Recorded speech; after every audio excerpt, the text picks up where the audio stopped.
There is a huge benefit to selling photos on Microstock. Every single image can be sold more than 1,000 times, and the photographer who took it doesn't have to do any more work after the upload. Now you understand why agencies like Shutterstock or Adobe Stock have become popular for all those who love photography. But the problem is that even if it is true that you can endlessly sell your photo of Big Ben or of the Statue of Liberty, the single purchase generates on average less than $1, unless the buyer chooses an extended license.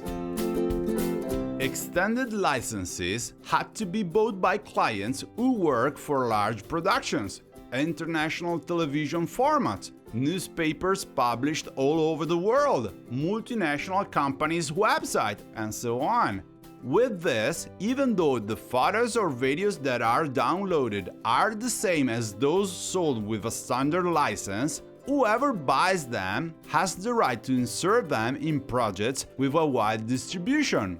I'll better explain what it is with an example. This is the table with which Shutterstock identifies standard licenses and extended licenses. Over time, Shutterstock has focused its collection on a high-level clientele that accepts paying more in order to take advantage of a better selection of photos and videos and also of a greater reliability in terms of licenses. Therefore, on Shutterstock, the standard license is only allowed for private use. So, if I were creating a website about something personal, like my website which is about when I wanted to be a director of short films, then the standard license is okay if I want to publish the images I buy there. If instead I need photos for a commercial site, such as Microstockguru.com, where I teach how to sell photos and videos online and, as well as doing it for free, sell a course about the same topic, on Shutterstock I will have to select the extended license and pay more,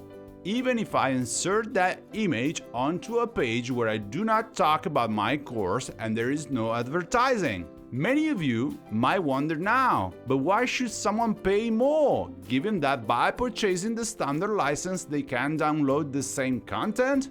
The reason is that if you read the contract, you accept when purchasing a photo that, legally speaking, this cannot be used wherever you want. So, if the customer is National Geographic, which buys a lot of videos from Palm 5 and Shutterstock, as you can check in the credits of its shows, it prefers to pay $399 instead of $199 for a 10-second 4K video, rather than risking a lawsuit that could give it financial and reputational damages.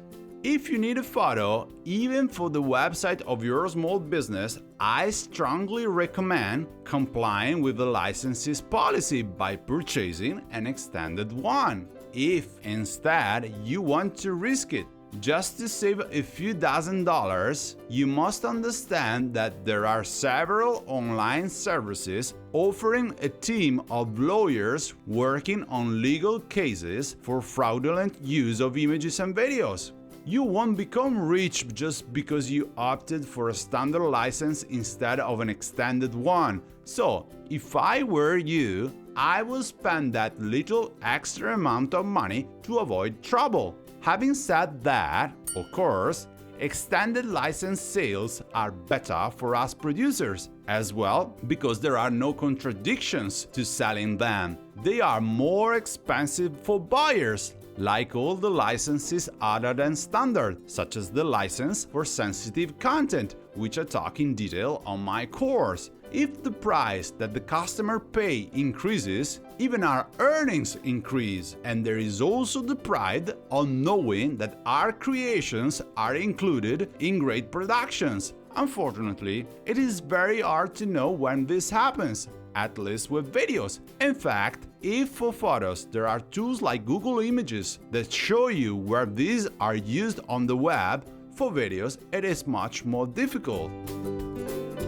Here below you can find a link to the Shutterstock pages I mentioned, which give you the list of the intended use, which will require the buyer to choose the extended license. Extended licenses earn us photographers between $10 to $50 for stock images, while for stock footage it is even possible to make more than 100, as has sometimes happened to me in my career. In the microstock business, you will never become rich with a single sale, and not even with a single piece of content. However, thanks to extended licenses, selling your photos and videos online is not that bad.